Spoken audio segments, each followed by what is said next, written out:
SG Consultancy Services. Study MBBS in Russia, Philippines, Uzbekistan. Ladies and gentlemen, welcome to I Dream Media. నేను Priyadarshan. So రీసెంట్గా ఎక్కువ వినిపిస్తున్న మాట ఏంటంటే పెళ్ళొద్దు అని చెప్పి యూత్ అనడం అనమాట. సో చాలామంది కొన్ని కేసెస్ కూడా చూస్తున్నాం. లైక్ ఒక చోట ఒక 25 ఏళ్ల యువకుడు ఒక 35 ఏళ్ల మహిళతో రిలేషన్లో ఉన్నట్టు, తర్వాత ఆమెని చంపినట్టు సంథింగ్ ఇలాంటి కేసెస్ వింటూ ఉన్నాం. ఈ మధ్య ఈ రిలేషన్స్ గురించి ఎక్కువ వింటున్నాం, పెళ్ళి వద్దు అనే మాట కూడా వింటున్నాం. అసలు దాని మీద కొంచెం డిస్కస్ చేద్దాం. నాతో పాటు సోషల్ యాక్టివిస్ట్ సంధ్య గారు ఉన్నారు, మాట్లాడదాం. నమస్తే మేడం. నమస్తే Darshan. So first of all, youth నిజంగానే పెళ్ళొద్దు అంటున్నారు. ఈ మధ్య చాలా వింటున్నాం. అంటే కొంతమంది సరదాగా అంటున్నా, కొంతమంది మధ్యలో భావన మాత్రం అంతే. ఎందుకు అంటారు? రీజన్స్ ఏమంటారు? పెళ్లి వద్దు కానీ రిలేషన్ కి ఓకే అని ఇప్పుడు యూత్ అంటున్నారు. ఎందుకు అంటున్నారు అంటే, ఫస్ట్ రీజన్ పెళ్ళి అంటే భయం. వచ్చే పార్ట్నర్ ఎలా ఉంటుందో, ఇప్పుడు కొన్ని మనం జరిగిన ఇన్సిడెంట్ ప్రకారం పెళ్లి తర్వాత అమ్మాయి ఆలోచన ఎలా ఉంటుందో లేదా అబ్బాయి ఆలోచన ఎలా ఉంటుందో, ఆర్ పెళ్లి తర్వాత లైఫ్ ఎలా ఉంటుందో అని భయపడి ఒకటి.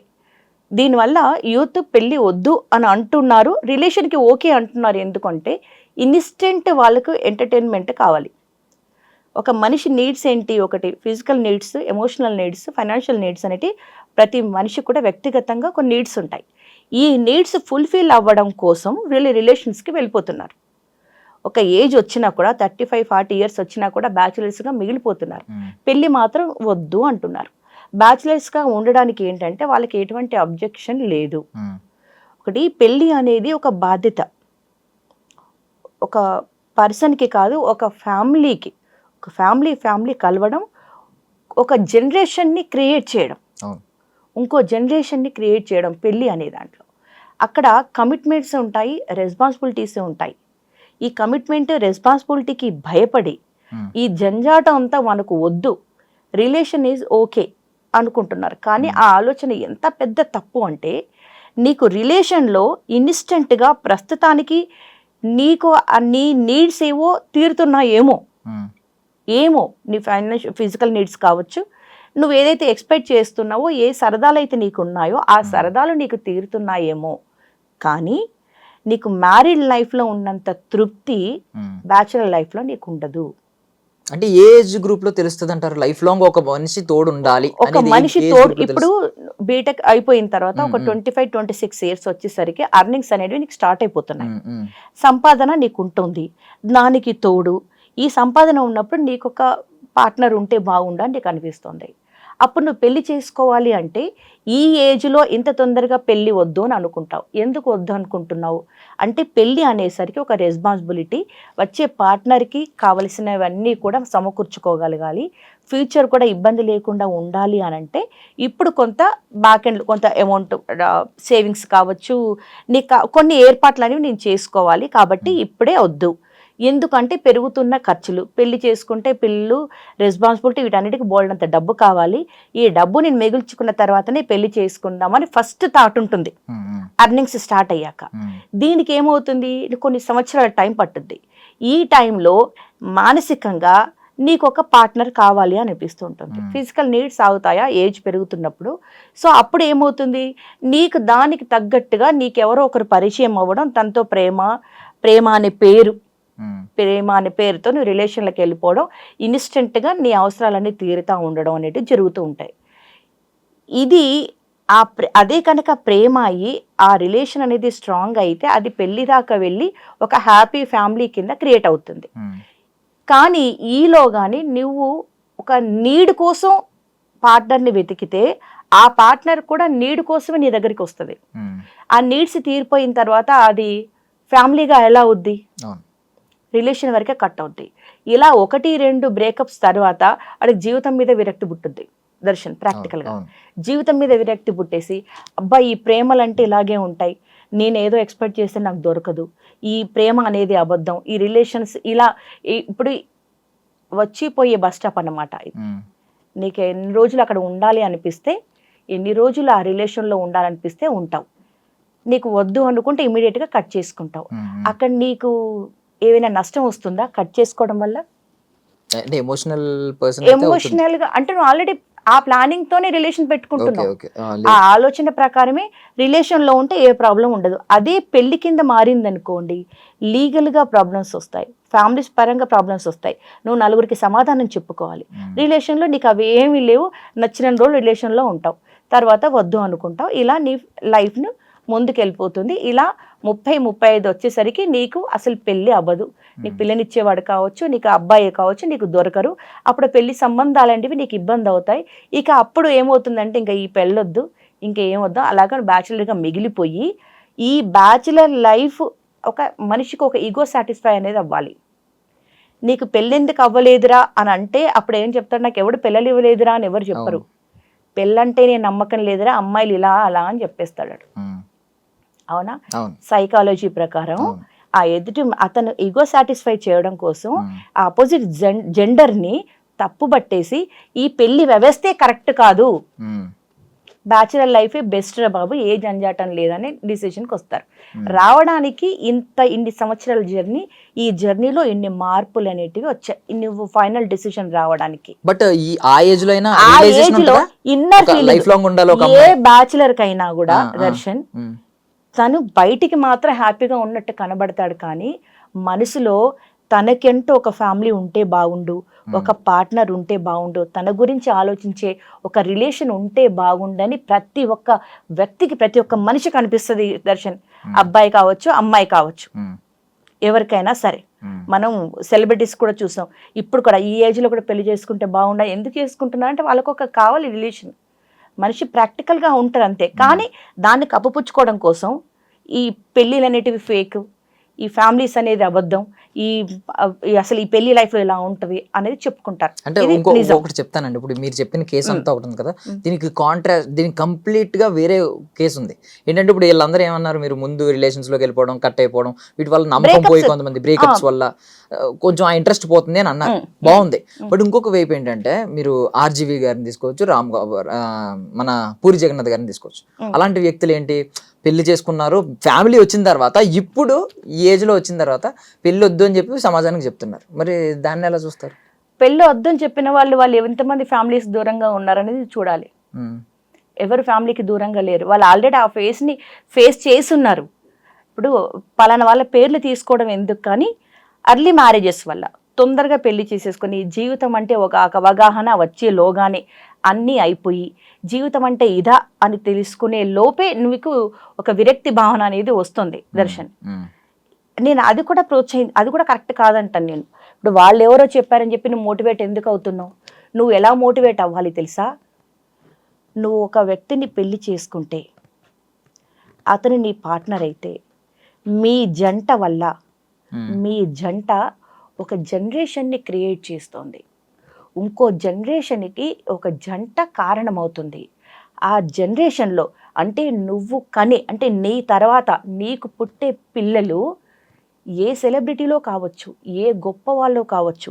ఇప్పుడు నందమూరి తారక రామారావు గల్ల వాళ్ళ అమ్మ వాళ్ళ పేరెంట్స్ వాళ్ళు అనుకోలేదు నా కొడుకు ఇంత మహానుభావుడు అవుతారు అని వాళ్ళు అనుకోలేదు.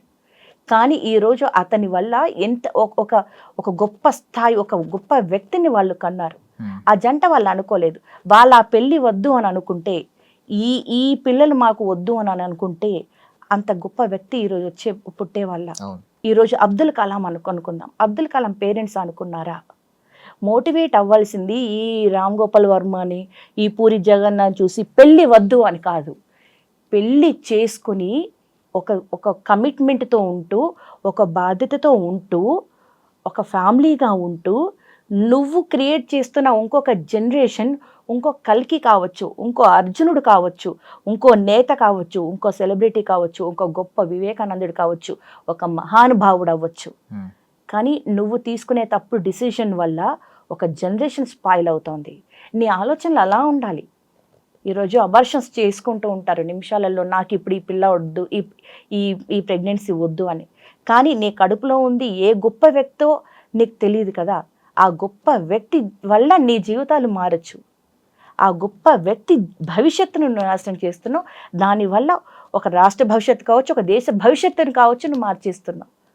ఈ సృష్టి భవిష్యత్తును నువ్వు మార్చేస్తున్నావు కావచ్చు. ఆ ఎమోషన్స్ని అది పెంచుకోవాలి దర్శన్, అది మోటివేట్ అవ్వాలి. చక్కగా పెళ్లి చేసుకుని ఒక ఫ్యామిలీతో ఉంటూ ఇంకో జనరేషన్ని క్రియేట్ చేస్తూ ఒక మంచి సమాజాన్ని క్రియేట్ చేయడానికి, ఒక సమాజానికి ఉపయోగపడేటువంటి వ్యక్తుల్ని కనాలి, వ్యక్తుల్ని క్రియేట్ చేయాలి. అలా ఒక నలుగురికి ఆదర్శంగా ఉంటే జంటగా ఉండాలి, అలా కమ్యూనికేట్ అవ్వాలి అని ఆలోచించాలి. కానీ వాళ్ళు పెళ్ళొద్దన్నారు, పెళ్లి చేసుకుంటే ఇన్ని బాధలు ఉంటాయంటే బ్యాచులర్స్కి బాధలు లేవా? బోల్డ్ బాధలు నేను చెప్పుకోలేరు అంతే. చెప్పుకోకుండా ఏంటంటే బ్యాచులర్ లైఫ్ ఈజ్ బెస్ట్ అని చెప్తారు. నాగార్జున కూడా చాలా సినిమాలలో బ్యాచులర్ లైఫ్ పాటలు కూడా ఉన్నాయి కదా, మరి హాయిగా పెళ్లి చేసుకుని రెండో పెళ్లి కూడా చేసుకుని హ్యాపీగా ఉంటున్నాడు. ఎందుకు? అది కాదు మీరు మోటివేషన్ తీసుకోవాల్సింది. మీ నెక్స్ట్ జనరేషన్ బాగుండాలి అంటే ఎండ్ ఆఫ్ ద టాపిక్ ఒక్కటే ఒక టాపిక్ దర్శన్ ఏంటి, ఈరోజు నీ రిలేషన్కైనా నువ్వు చూసుకుంటున్న పెళ్లి సంబంధాలు కావచ్చు, పెళ్లి కావచ్చు, పెళ్లి తర్వాత నీ పార్ట్నర్తో నువ్వు ఉంటున్న విధానం కావచ్చు, నీ ఫ్యామిలీని నువ్వు లీడ్ చేస్తున్న విధానం కావచ్చు, ఇవన్నీ కూడా నీ జనరేషన్ని క్వశ్చన్ చేస్తాయి, నెక్స్ట్ జనరేషన్ క్వశ్చన్ చేస్తాయి. నువ్వు ఎలా ఉంటే నీ జనరేషన్ బాగుంటుంది. నువ్వు అబార్షన్, ఈ రిలేషన్స్ ఓన్లీ మనిషి లైఫ్ ఓన్లీ ఫిజికల్ రిలేషన్ మాత్రమే కాదు, ఓన్లీ నీడ్స్ మాత్రమే కాదు, మనిషి జీవితానికి ఒక గొప్ప అర్థం ఉంది. ఒక భవిష్యత్తు సమాజాన్ని సృష్టించేంత శక్తి నీ దగ్గర ఉంది. దానిని ఊరికి అల్లా టప్పాగా రిలేషన్స్ పేరు మీద, నీడ్స్ పేరు మీద స్పాయిల్ చేయొద్దు. నేను పెళ్లి వ్యవస్థ దెబ్బతినడానికి ఒక ముఖ్యమైన కారణం నాకు అనిపించిందండి. బేసికల్ ఏంటంటే పెళ్లికి ముందే ఏంటంటే చాలా మంది కలిసి ఉంటున్నారు, లేదంటే రిలేషన్లో ఉన్న ఒక భార్యాభర్తల మధ్య ఎంత అనుబంధం ఉంటుందో అంత అనుబంధం ఉంటుంది లవర్స్ మధ్య. ఎప్పుడైనా మనం చదివేసిన పుస్తకాన్ని మళ్ళీ మళ్ళీ తీసి చదవం. బేసికల్లీ చాలా మంది ఏమనుకుంటున్నారంటే ఆల్రెడీ చూసేసాం కదా, ఏముంటది ఇదే అని అక్కడ ఏమైనా ఫెయిల్యూర్ చూసారనుకోండి, తర్వాత వద్దు అనే డిసిషన్ తీసుకుంటున్నారు. పెళ్ళి వద్దు, పెళ్లి వల్ల ఏముందో అని చెప్పి. దీన్ని ఎంతవరకు అంటారు? అంటే పెళ్లికి ముందు లవ్ స్టోరీస్ లేకపోతే ఒకప్పుడు ఎక్సైటింగ్ గా వెయిట్ చేసేవారు, నా లైఫ్ లోకి ఒక అమ్మాయి వస్తుంది, లేదంటే నా లైఫ్ లోకి ఒక అబ్బాయి వస్తాడు. మళ్ళీ టాపిక్ మనం ముందుకే వచ్చేసాం. పెళ్లి తర్వాత ఈ రిలేషన్స్ కి దారి తీస్తుంది. ఎందుకు దారి తీస్తుంది? పెళ్లి తర్వాత లవ్ స్టోరీ లేదు, సుఖం. అంటే నువ్వు క్వశ్చన్ ఏంటంటే ఎందుకు డిస్టర్బ్ అవుతున్నారు? ఒక అన్ని వైవాహిక సంబంధాలు, అన్ని వైవాహిక జీవితాలు ఒకేలాగా లేవు. డిస్టర్బెన్స్లు వచ్చాయి, డైవర్స్ తీసుకుంటున్నారు. ఈ పెళ్లి చేసుకుని డివర్స్ తీసుకునే బదులు పెళ్లి చేసుకోకుండా ఉండడమే బెటర్. లేదా ఒకరి జీవితాల్లో డైవర్స్ అయిపోయాయి కాబట్టి రేపు మన జీవితంలో కూడా ఏదైనా రావచ్చు అనే ఒక అభద్రతా భావం, ఇవన్నీ ఉంటున్నాయి అనేది కామన్గా మనం వినబడుతుంది. వీటన్నిటికీ రీజన్ ఒకటే అంటాను నేను, కమ్యూనికేషన్ గ్యాప్ అనేది రావడం. అది ఓకేనండి. నేను అంటే ఏంటంటే బేసికల్లీ పెళ్లికి ముందు ఒక లవ్ స్టోరీ ఉందనుకోండి, అది ఫెయిల్ అయింది అనుకోండి, తర్వాత వాడికి నెగిటివిటీ వస్తుంది, వాడు గాని అమ్మాయి గాని. అదే గనక పెళ్లికి ముందు అసలు లవ్ స్టోరీస్ లేవనుకోండి, ఈ లవ్ స్టోరీసే లేవనుకోండి, వాడు ఒక ఎక్సైటింగ్ ఫ్యాక్టర్ తోనే బతుకుతాడు. నా లైఫ్ లో ఒక అమ్మాయి వస్తుంది, నాకు ఒక ఫ్యామిలీ వస్తుంది, అమ్మాయి గాని అబ్బాయి గాని. లేకపోవడం మంచిది అంటారు. ఈ రోజుల్లో పెళ్లికి ముందు లవ్ స్టోరీస్ లేకపోతే వాళ్ళు హ్యాపీగా తర్వాత మంచి మ్యారీడ్ లైఫ్ ఉంటది అంటారా? నేను అలా అనను. ఇప్పుడు నీకు లవ్ స్టోరీ ఉండకూడదు, ఉండాలి అని డిసైడ్ చేయడం రైట్స్ ఎవరికి లేవు, ఎవరు దాన్ని డిసైడ్ చేయలేరు. నీకు లవ్ స్టోరీలు ఉండకూడదు అని అనకలేదు, ఉండాలి అని కూడా మనం చెప్పలేము. అది వాళ్ళ యొక్క సిచ్యువేషన్స్, అది ఎవరి వ్యక్తిగతం వారిది. అందరి మనస్తత్వాలు, అందరి ఉండే విధానం, అందరూ ఆలోచించే విధానం ఒకేలాగా ఉండదు. ముఖ్యంగా ఈ ఎమోషన్స్ని మనం కంట్రోల్ చేయలేం. అది కరెక్ట్. నువ్వు లవ్ చేయకూడదు, లవ్ చేయకుండా ఎవరిని లవ్ చేయకుండా ఉండాలి, అలాగే ఉండాలి అనేది ఉండాలి అని కాదు, కానీ ఒకవేళ లేకపోయింటే వాడు హ్యాపీ సేఫ్ అంటారా? అలా కూడా అన్నాడు. అప్పుడు అలా అనుకుంటే నువ్వు పెళ్లి చేసుకున్న అమ్మాయి కూడా అలాగే ఉండాలని గ్యారంటీ ఉందా? తనకి ఒక పాస్ట్ ఉండి తన కోసం నిన్ను చంపేదాకా రావచ్చు కదా. అవునా కదా? నిన్ను చంపేదాకా కూడా రావచ్చు, నిన్ను వదిలిపెట్టి దాని వల్ల ఇంకేదైనా స్కెచ్ చేయొచ్చు. నువ్వెలా ఉన్నావు అమ్మాయి కూడా అలాగే ఉండాలని ఏం లేదు. ఇప్పుడు నీ లవ్ ఫెయిల్యూర్ అయింది కాబట్టి నువ్వు పెళ్లి చేసుకోవడానికి అనర్హుడివి అని కాదు, నువ్వు మూవ్ ఆన్ అయిపోవచ్చు. లవ్ ఫెయిల్యూర్ అనేది సో మెనీ రీజన్స్ ఉన్నాయి, కానీ నీ భవిష్యత్తు నీ కోసం ఎదురు చూస్తుంది కదా. నీ భవిష్యత్తు నీ కోసం ఎదురు చూస్తుంది. ఆ భవిష్యత్తుని క్రియేట్ చేసే ఎనర్జీ నీ దగ్గర ఉంది. ఒక జంటగా నువ్వు సొసైటీకి ఒక ఒక ఒక ప్రశాంతతని, ఒక మంచి అట్మాస్ఫియర్ని క్రియేట్ చేసే ఎనర్జీ నీ దగ్గర, ఆ శక్తి నీ దగ్గర ఉంది, ఆ సత్తా నీ దగ్గర ఉంది. అంటే ఏజ్ గ్రూప్ కూడా ఫ్యాక్టర్. ఏజ్ గ్రూప్ కూడా కాదని పెళ్లికి ఒకవేళ ఎర్లీగా చేసుకుంటే హ్యాపీ మ్యారేజ్ లైఫ్, మంచి మ్యారేజ్ సిస్టమ్ బాగుంటది, మంచి ఫ్యామిలీస్ ఉంటాయి, సక్సెస్ఫుల్ ఫ్యామిలీస్ ఉంటాయి. అర్లీ మ్యారేజ్ చేసేప్పుడు కూడా కరెక్ట్ కావు. అర్లీ మ్యారేజ్లో ఏమవుతుందంటే వాడు అన్ని ఎమోషన్స్ చూసలేడు. అన్ని చిన్న చిన్న పిల్లలకే పెళ్ళిళ్ళు చేస్తే ఒక టాక్ ఉంది, తొందరగా పెళ్ళిళ్ళు చేస్తే ఈ ప్రేమలు బ్రేకప్లు ఈ గొడవంతా ఉండదు, పెళ్లి చేసేసుకుంటే వాళ్ళు హ్యాపీగా వాళ్ళు బతికేస్తారు, వాళ్ళ లైఫ్ ఏదో వాళ్ళు చూసుకుంటారు అనేది రాంగ్. అది పెళ్లి చేసుకోవడానికి సరైన మెచ్యూరిటీ కేవలం ఎకానమీగా కాదు, వాళ్ళకి సంపాదించుకుంటున్నారు పెళ్లి చేసేయాలి కాదు, ప్రాక్టికల్గా వచ్చే ప్రాబ్లమ్స్ని ఫేస్ చేసుకునే అంత మెంటాలిటీ వాళ్ళకు ఉందా లేదా, ఆ స్థాయి వచ్చినప్పుడే. ఎవరికైనా ప్రాక్టికల్ ప్రాబ్లమ్స్ వస్తాయి, వచ్చినప్పుడు కూడా ఫేస్ చేసి నిలబడగలిగే అంత నిలబడగలేంత ఏజ్ వచ్చిన తర్వాతనే పెళ్లి చేయాలి తప్ప అర్లీ మ్యారేజ్ చేస్తే వాళ్ళు బతికేస్తారు అంటే కరెక్ట్ కాదు. థ్యాంక్ యూ అండి, థ్యాంక్ యూ సో మచ్. నిజంగా ప్రస్తుతం ఉన్నటువంటి సమాజం దేనికి ప్రయారిటీ ఇస్తుంది?